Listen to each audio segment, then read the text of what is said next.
말씀입니다. 창세기 29장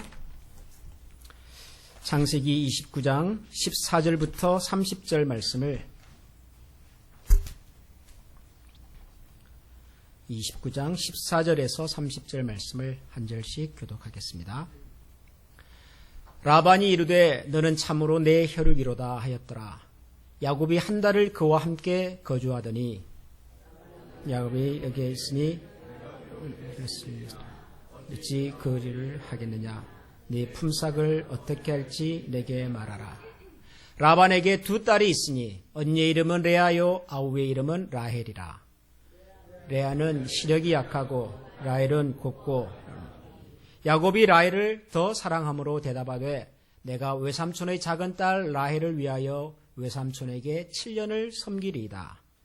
라반이 이르되 그를 내게 주는 것이 타인에게 주는 것보다 나으니 나와 함께 있으라. 야곱이 라헬을 위하여 7년 동안 라반을 섬겼으나 그를 사랑하는 까닭에 7년을 며칠까지 여겼더라. 야곱이 라반에게 이르되 내 기한이 찼으니 내 아내를 내게 주소서 내가 그에게 데려가겠나이다.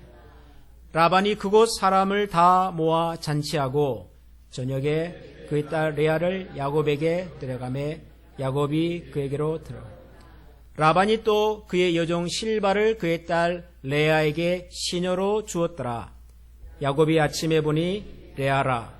라반에게 이르되 삼촌이 어찌하여 내게 이같이 행하였나이까? 내가 라헬을 위하여 외삼촌을 섬기지 아니하였나이까? 외삼촌이 나를 속이시면 어찌 됨이니? 라반이 이르되 언니보다 아우를 먼저 주는 것은 우리 지방에서 하지 아니하는 바이라. 이를 위하여 제 7일을 채우라. 우리가 그도 내게 주리니 네가 또 나를 7년 동안 섬길지. 야곱이 그대로 하여 그 7일을 채우매 라반이 딸 라헬도 그에게 아내로 주고 라반이 또 그의 여종 빌하를 그의 딸 라헬에게 주어 시녀가 되게 하고 야곱이 또한 라헬에게로 들어갔고 그가 레아보다 라헬을 더 사랑하여 다시 7년 동안 라반을 섬겼더라. 아멘. 설교하기 전에 그냥 지나가려고 했는데요. 그냥 지나갈 수가 없네요. 오늘 찬양이 너무 좋지 않습니까? 우리 지휘자님이 조금 섭섭해할 만큼 그냥 평소보다도 더 잘하신 것 같아요. 평소에 안 하시던 독창까지도 이렇게 듀엣으로 하시고 제가 찬양 들으면서 제가 너무 마음이 좋고 제가 은혜를 많이 받아서 오늘 설교를 찬양만큼 해야 되는데 그런 부담이 확 왔습니다. 오늘 이렇게 좋은 찬양 준비해 주신 우리 성가대원들께 격려의 박수 한번 크게 하겠습니다. 좋은 찬양 준비해 주셔서 정말 감사합니다. 감사합니다. 야곱의 이야기를 우리가 살피고 있는데요. 야곱 이야기를 읽을 때마다 저는 참 재미있습니다. 그리고 참 묘하구나 그런 생각도 들고요. 한 나라의 역사를 얘기할 때 되게 우리가 건국 신화 이런 얘기들을 하지 않습니까? 근데 그 건국 신화라고 하는 것이 주인공 이전의 이야기부터 시작합니다. 예를 들면 대한민국의 건국 신화는 단군 신화잖아요. 근데 단군 신화는 단군에게서 시작하는 게 아니죠. 단군을 낳아주신 그 아버지와 어머니 얘기부터 시작하지 않습니까? 우리가 어려서부터 들었던 그 굴 속에 들어가서 마늘과 쑥을 먹고 100일 동안 기다렸다가 사람이 되었다는 바로 그 곰, 그죠? 우린 다 곰의 후손들이죠. 그 얘기부터 시작한다고요. 웅녀와 환웅이 낳은 아들 단군 이렇게 되죠. 서양 역사의 중요한 축인 이 로마 제국의 역사도 마찬가지입니다. 우리가 로마 제국 그러면은 시저 황제 같은 아우구스, 아우렐리우스 유명한 이런 황제들 이야기로 시작이 될 것 같지만 로마라는 나라의 건국 이야기를 쭉 올라가 보면 거기도 늑대 젖을 먹고 자랐던 쌍둥이 형제 로물루스와 레무스라고 하는 두 사람의 이름이 등장을 합니다. 이 로물루스라고 하는 사람이 도시국가 로마를 건설하지요. 그래서 이름이 로마가 되는 거죠. 늑대의 젖을 먹고 자랐다고 하는 이 쌍둥이 형제 이야기에서부터 로마 건국의 이야기는 시작이 됩니다. 우리 성경 역사의 배경인 이스라엘도 마찬가지입니다. 이스라엘 그러면 우선 12지파를 생각하게 됩니다. 이스라엘이라고 하는 한 나라가 형성되기 오래전부터 이스라엘은 12지파로 불렸으니까요.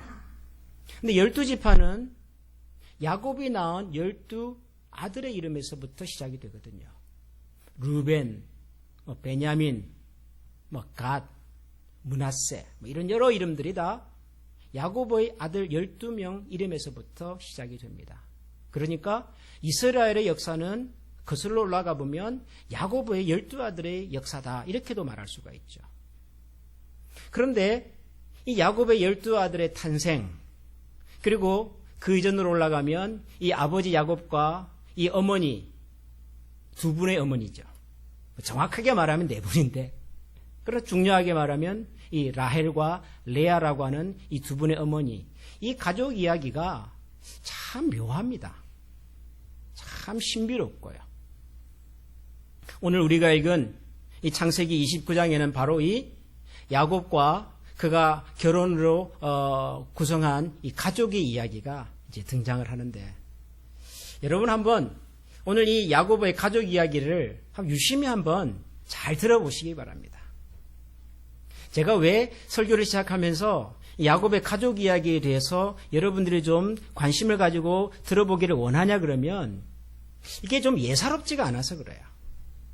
평범한 이야기가 아니라서 그렇습니다. 우선 여러분이 잘 아시는 것처럼 야곱에게는 정식으로 부인이 두 분이 계셨습니다. 한 분은 야곱이 첫눈에 반해서 사랑했던 여인이죠. 형을 피해서 외삼촌 라반이 살고 있었던 동네로 피신 가다가 한 우물에서 만난 여인입니다. 한눈에 반했어요. 묘하게도 그 우물은 오래전에 할아버지 아브라함이 자기 아버지 이삭의 아내감을 얻기 위해서 종을 보냈는데 그 종이 자기 어머니 리브가를 만났던 바로 그 우물입니다. 그 우물에서 야곱은 운명적인 여자를 만납니다. 한눈에 반해요. 라헬입니다. 라헬. 너무 이 여인이 예쁘고 사랑스러워서 이 여인하고 결혼하고 싶은 마음으로 쫓아가 봤더니 누구죠? 자기가 지금 찾아가고 있었던 외삼촌 라반의 딸이었습니다. 이 여인을 너무 사랑한 나머지 야곱은 7년을 그 집안에서 무료로 봉사를 합니다. 옛날에는 결혼을 하기 위해서 지불해야 될 대가가 있었잖아요. 그래서 야곱은 7년을 사랑하는 여인 라헬을 얻기 위해서 무료로 봉사를 하고 마침내 결혼에 성공합니다. 한눈에 반해서 결혼한 사랑스러운 부인 라헬. 그런데 7년이 지나고 결혼식을 끝내고 첫날 밤을 지낸 그 다음날 아침 야곱은 깜짝 놀랐습니다. 왜냐하면 결혼식 이후에 첫날을 함께 보낸 그 여인이 라헬이 아니었기 때문입니다. 누구였죠? 라헬의 언니 레아였습니다. 야곱이 깜짝 놀라가지고 외삼촌을 찾아갑니다. 외삼촌, 아니 어떻게 이럴 수가 있습니까? 어떻게 내 침상에 라헬이 아닌 레아가 있을 수가 있습니까? 야곱의 외삼촌 라반을 찾아가서 따집니다. 그러자 라반이 아주 여유 있게 이렇게 대답을 합니다. 우리 동네에서는 언니를 놔두고 동생을 먼저 시집 보내는 법이 없다네. 그러니 자네가 또다시 7년을 일해주면 자네가 원하는 내 라헬도 자네 아내에게 허락하겠네. 라반이 그렇게 얘기를 합니다. 야곱이 라헬을 너무 사랑했기 때문에 그 라헬을 얻기 위해서 야곱은 또다시 7년을 더 일하겠다고 약속을 하고 라헬을 아내로 맞이합니다. 그래서 결국 야곱은 두 번의 아내를 맞이하게 되는 거죠. 한 사람은 자기가 처음부터 마음에 두었던, 자기가 진심으로 사랑했던 여인 라헬이고, 또 한 부인은 자기의 의지와 상관없이, 또 그 부인도 나를 사랑하는지 알 수 없는, 그럼에도 불구하고 결혼할 수밖에 없었던 또 다른 부인 레아, 이 두 분의 부인이 야곱에게 있었습니다. 자, 그런데 여러분, 우리 그냥 굉장히 상식적으로 한번 얘기를 해봅시다. 라헬과 레아 중에서 누가 더 행복했을까요? 한 사람은 처음부터 남편의 사랑을 듬뿍 받으면서 살았던 그런 여인입니다. 나를 위해서 7년의 세월도 아깝지 않다고 생각할 만큼 성경을 보면 7년을 며칠처럼 여겼다 그러거든요. 그렇게까지 해서 나를 아내로 맞이해 준 사람이에요. 자, 그랬던 라헬. 그리고 또 한 사람은 자기가 왜 이 남자와 결혼을 해야 하는지를 몰라요. 그냥 아버지의 뜻에 따라서 결혼을 하긴 했는데, 결혼을 해보니 남편의 마음은 내가 아닌 다른 부인에게 늘 가 있어요. 그러면서 한평생을 살아야 했던 여인이 있어요. 자, 이 두 사람 중에서 어느 쪽이 더 행복한 결혼 생활을 했을 것 같습니까? 상식적으로. 당연히 누구죠? 라헬이죠. 당연히 라헬이죠. 그런데 성경도 그렇게 우리에게 얘기할까요? 여러분, 성경도 야곱의 마음과 사랑을 듬뿍 받았던 라헬이 훨씬 행복했고, 남편의 사랑과 관심을 받지 못했던 레아는 불행한 인생을 살았다. 그렇게 얘기할까요?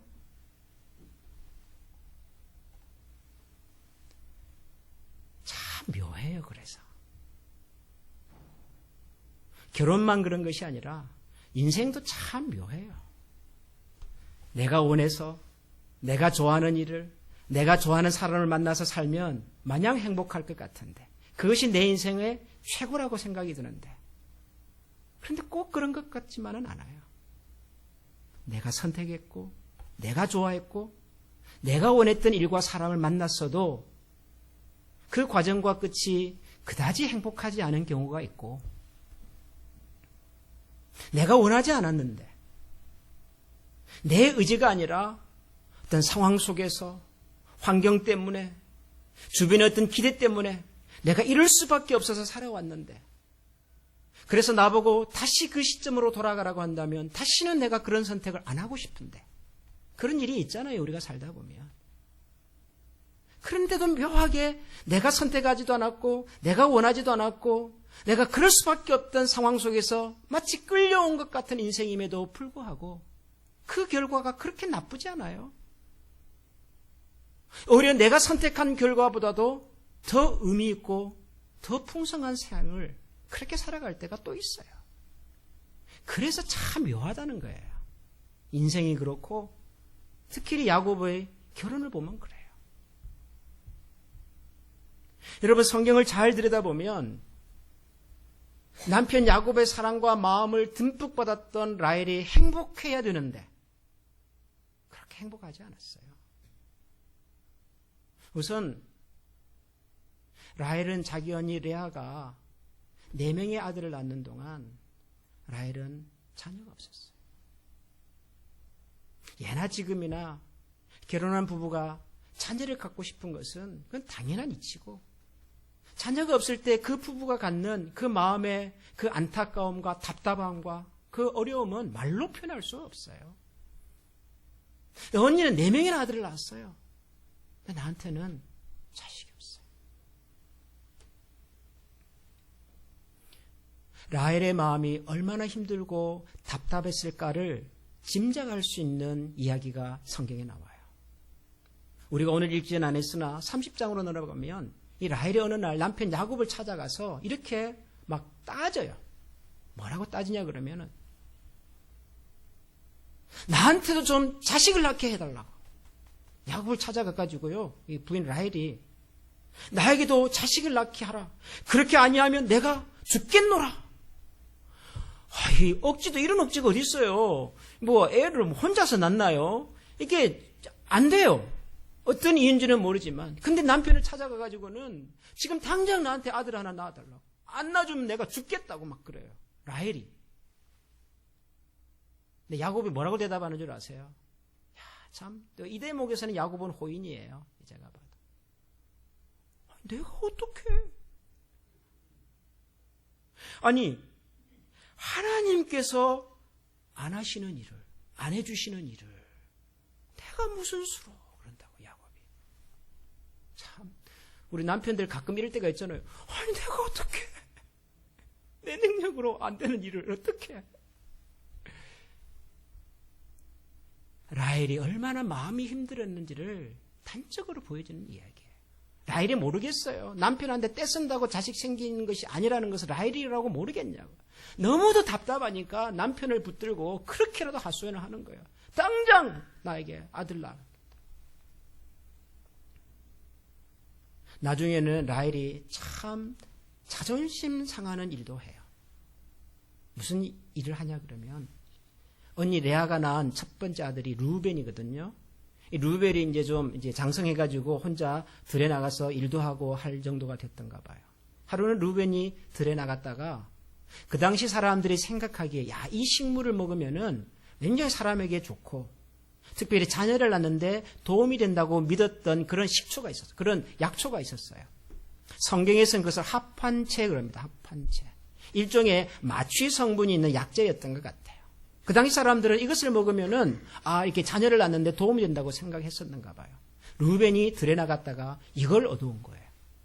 이 사실을 안 라헬이 언니 레아를 찾아가서 흥정을 제안합니다. 언니, 루벤이 들에서 뭐 합판채 하나 얻어왔다며 그거 나한테 줘.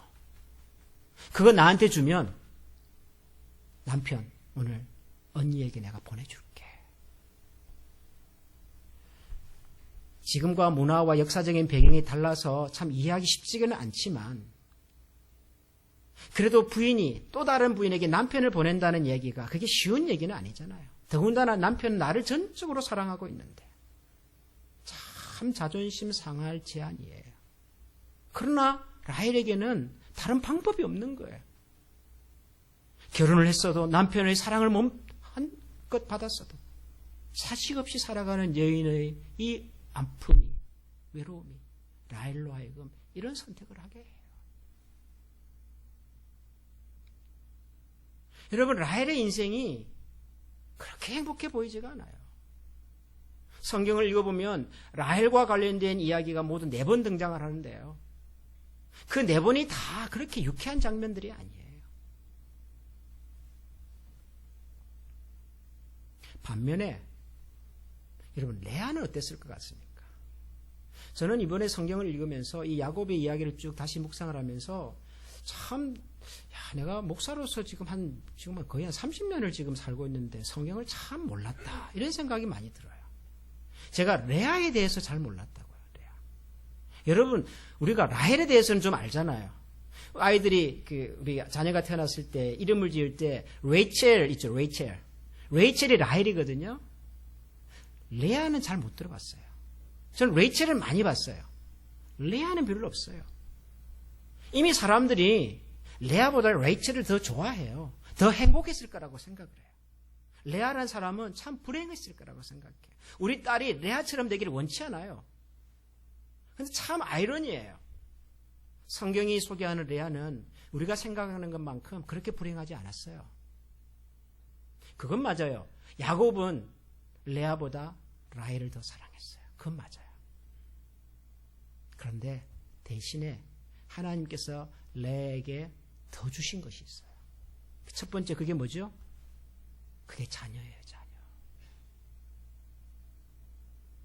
레아는 자기 몸으로 6명의 아들을 낳습니다. 자기 몸으로. 그리고 자기 시녀 빌라라고 하는 시녀를 통해서 실바라고 하는 시녀를 통해서 2명의 아들을 또 낳아요. 모두 8명의 아들을 낳습니다. 레아 이름으로. 12지파 중에서 8명의 아들이 레아의 자녀들이에요. 근데 그 아들 중에 누가 있는 줄 아세요? 레아의 아들들 중에 누가 있는 줄 아세요? 예수님의 조상이 있습니다. 누구죠? 유다. 유다가 레아의 아들입니다. 장차 오실 메시아의 조상이 레아의 아들 중에 있습니다. 그리고 결정적으로 하나님께서 레아라고 하는 여인의 인생을 굉장히 관심 있게 살펴주셨구나, 하나님께서 돌보아 주셨구나 하는 것을 알 수 있는 마지막 사건이 한 번 더 등장합니다. 그게 뭐냐면 레아도 세상을 떠나고 라헬도 세상을 떠나고 야곱도 다 세상을 떠나지요. 야곱은 어디에 묻혔을까요? 야곱이 묻힌 것은 자기 아버지 이삭과 리브가, 자기 할아버지 할머니 아브람과 사라가 묻혔던 무덤에 묻힙니다. 일종의 가족묘죠. 가족묘. 막벨라라고 하는 이름의 굴에 묻힙니다. 그 굴에 야곱 곁에 야곱의 부인 자격으로 묻힌 사람은 라헬일까요? 레아일까요? 누가 묻혔을 것 같으세요?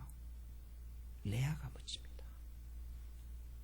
라헬은 야곱이 나중에 외삼촌 라반의 집에서 큰 부자가 돼가지고 고향으로 돌아가던 도중에서 아이를 낳다가 도중에 생명을 잃습니다. 그때 태어난 아이가 베냐민입니다. 라헬은 그래서 도중에 목숨을 잃었고 그녀가 어디에 묻혔는지 잘 알 수가 없습니다. 레아는요, 야곱보다 먼저 세상을 떠났습니다. 근데 야곱은 레아를 막벨라 굴에다가 장사를 지냅니다. 그리고 나중에 자기가 세상을 떠났을 때 레아 곁에 함께 잠듭니다. 무슨 얘기냐 하면 하나님의 언약의 역사 속에서 야곱의 부인은 라헬이 아니라 레아였다고요. 하나님은 레아를 통해서 아브람과 이삭에게 약속하셨던 너를 통하여 내 자손을 축복하고 바다의 모래알처럼 하늘의 별처럼 축복하고 그 자녀들을 통하여 열방을 복주시겠다고 하셨던 그 하나님의 약속이 라헬이 아닌 레아를 통해서 이루어져 가게 하셨습니다. 레아의 인생이 우리가 생각하는 것처럼 그렇게 불행하지 않았어요. 내가 원치 않았던 나의 의지와 상관없던 인생을 살았지만 그 인생이 결코 라헬보다 못하지 않았어요. 비밀이 어디 있을까요?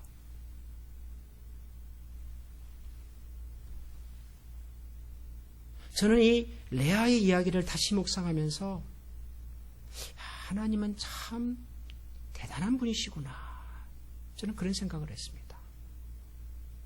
분명하게 말씀드리겠습니다마는 레아가 야곱과 결혼하게 되었던 그 과정이 절대로 정당한 방법은 아닙니다.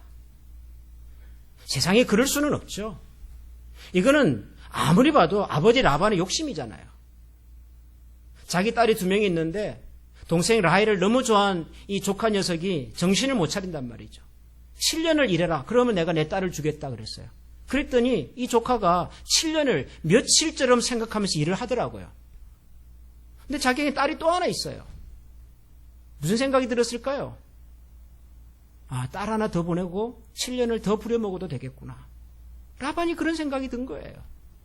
그래서 세상에 결혼식 다 치르고 이제 첫날을 보내는데 그때 라헬이 아닌 레아를 보낸단 말이에요. 이거는 상식적으로도 그럴 수 없고 아버지로서도 그럴 수 없는 일이에요.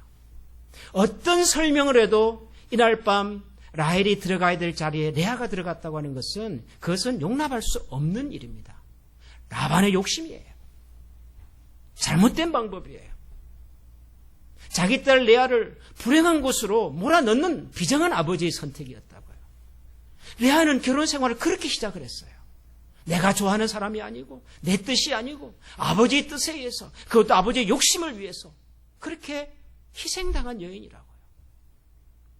레아의 인생이 얼마나 힘들고 얼마나 아프고 얼마나 불행해야 되냔 말이에요. 그런데 성경은 레아 인생이 그렇게 불행하지 않았대요. 하나님께서 레아를 통해서 많은 자식들을 주시고 그 자식들 중에는 메시아의 조상까지 등장하게 하시고 야곱과 함께 막벨라 굴에 묻혔다고 하는 것은 하나님께서 이 언약의 계보의 가족의 역사 속에 라헬이 아닌 레아 이름을 넣어줬다는 거예요. 하나님이 레아의 인생을 인정하셨다는 거예요. 남편의 사랑을 얻지 못했던 레아의 마음을 하나님이 채워주셔요. 야곱과 라반의 지극히 인간적인 결정과 선택과 지극히 세상적인 방식으로 이루어진 결혼이지만, 그래서 그 결혼의 결과가 마땅히 불행해야 하지만 하나님께서는 인간의 욕심과 어리석음과 인간의 무지에 의해서 나타난 일들조차도 하나님의 선하신 경륜을 위해서 바꿔내셔요. 기가 막힌 방법으로 하나님께서는 역전을 시켜버리셔요. 야곱의 가족 속에 나타나는 신비입니다. 신비. 여러분, 이게 무슨 결혼만 그러겠어요? 사실 결혼도 가만 생각해 보면 우리 한국 그 사람들의 이게 결혼의 역사만 보면요, 우리가 비슷한 과정들을 다 겪었어요. 요즘은 뭐 젊은 남녀들이 다 자기가 좋아하는 사람들을 만나서 선택해서 결혼을 하지요. 연애해서 결혼을 하지요. 대부분은 그렇게 하지요. 옛날에는 좋아서 두 사람이 이렇게 선택해서 결혼을 하기보다는 부모들의 약속에 의해서 결혼할 때가 많았잖아요. 한 번도 본 적이 없는데 딱 한 번 보고 결혼한 사람들이 있었어요. 제 외삼촌이 5분인데요. 4분이 결혼을 했습니다. 그 4분이 다 중매로 결혼을 했어요. 첫 번째 삼촌은요, 제 기억에 한두 번 삼촌하고 숙모가 만났을까? 그런데 결혼을 하셨어요. 지금까지 잘 사세요. 내가 좋아하는 사람을 내가 선택해서 그래서 가정을 이루고 결혼 생활하면 잘 살 것 같지만 꼭 그렇지는 않아요. 내 의지와 상관없이 마치 결혼을 당한 것 같지만 그 결혼과 그 인생이 꼭 불행하지는 않아요. 알 수 없어요. 왜냐하면 결혼이라고 하는 것 속에는 뭐 연애로 만났냐 중매로 만났냐가 아니라 우리가 설명할 수 없는 또 다른 차원의 비밀이 있는 것 같아요. 신비가 있는 것 같아요. 우리가 세상을 살면서도 그럴 때가 참 많습니다. 저와 여러분이 이때까지 살아오면서 내가 내렸던 내 인생의 중요한 결정이 100% 다 최고고 최선이었고 여러분을 만족시켜 주시는 결정이었다. 그렇게 말할 수 있나요, 우리가? 아니죠. 때로는 내가 원해서 내린 결정이 아니고 때로는 내가 계획했던 바가 따로 있었으나 부득이하게 이렇게 할 수밖에 없어서 이런 결정을 내릴 수밖에 없었던 그런 경험들이 우리에게 있잖아요. 미국에 오신 대부분들이 내가 원해서 왔긴 했으나 그 원했다고 하는 것이 정말 좋아서 기뻐서 기대와 희망을 가지고 온 것만은 아닐 수도 있잖아요.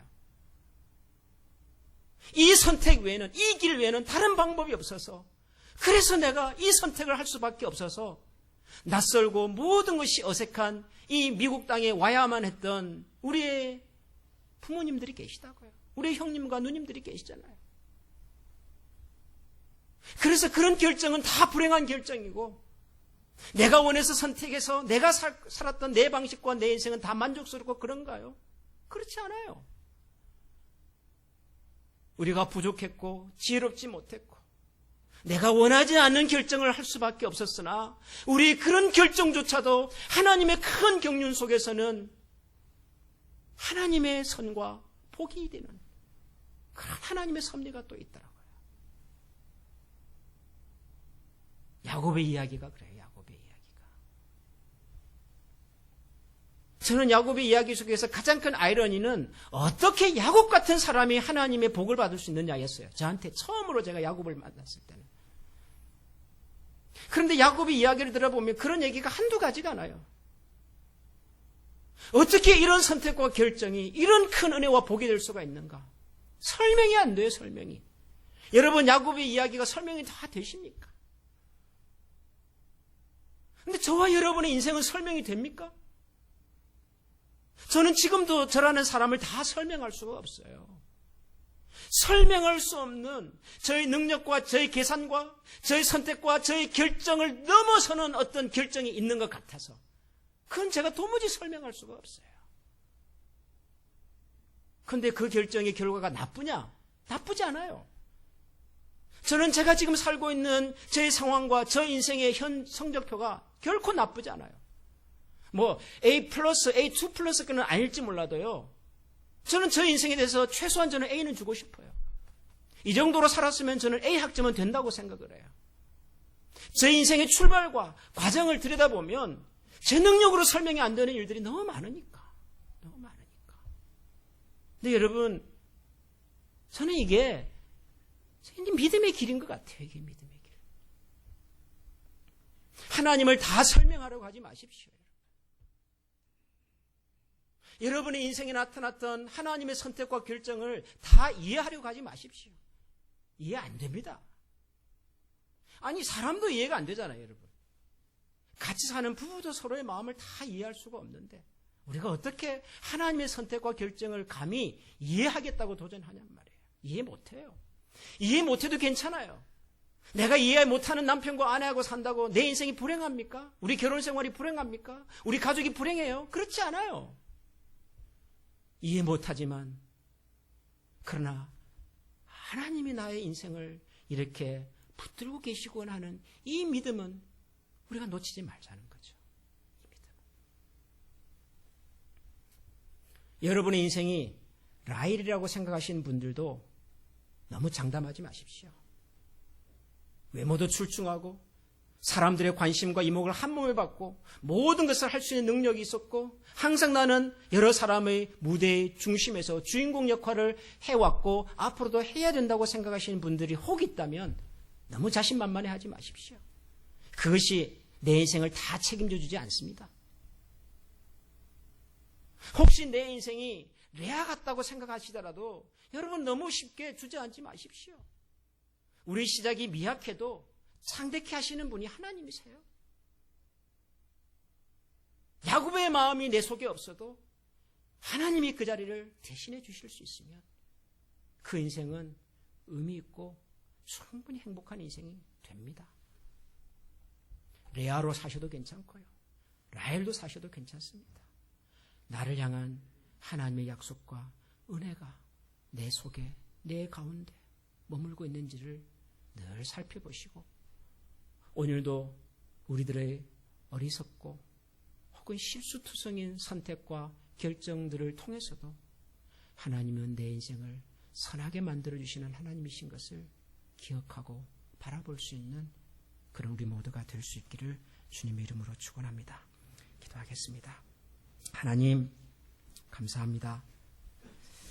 참 야곱도 참 쉽게 이해가 되지 않는 분이지만 야곱의 두 부인 라헬과 레아의 인생도 참 설명이 쉽지 않은 여정이었음을 봅니다. 마땅히 행복하고 마땅히 잘 살았어야 할 것 같은 라헬의 인생은 우리의 기대와 생각과는 다른 방향으로 흘러갔고 마땅히 힘들고 외롭고 불행했을 법한 레아의 인생에는 우리가 상상하지 못했던 하나님의 부어주시는 은혜가 있었습니다. 하나님, 우리가 살아왔던 우리의 지난 삶 속에 아프고 힘들었던 흔적과 결정과 선택이 있었더라도 그것을 통하여 우리가 상상할 수 없는 선으로 만들어가시는 하나님이 우리 곁에 계셨음을 믿음으로 바라보게 하여 주시옵소서.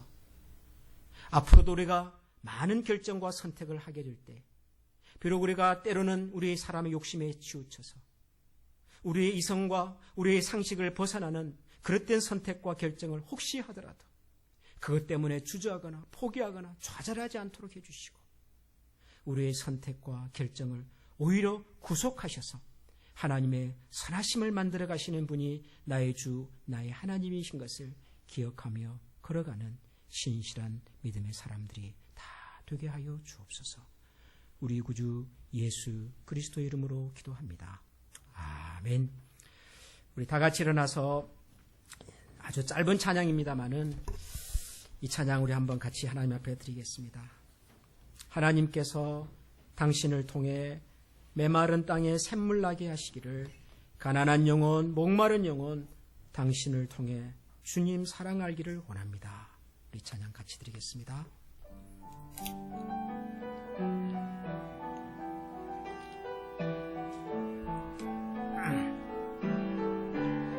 조금 천천히 찬양하겠습니다. 하나님께서 당신을 통해 메마른 땅에 샘물 나게 하시기를 알기 가난한 영혼 목마른 영혼 당신을 통해 주 사랑 알기 원하네. 하나님께서 당신을 통해 당신을 통해 메마른 땅에 샘물 나게 하시 가난한 영혼 목마른 영혼 당신을 통해 주 사랑 알기 원. 우리 마지막으로 한 번만 더 찬양하겠습니다. 하나님께서 당신을 통해 메마른 땅에 샘물 나게 하시 가난한 영혼 목마른 영혼 당신을 통해 주 사랑 알기 원하네.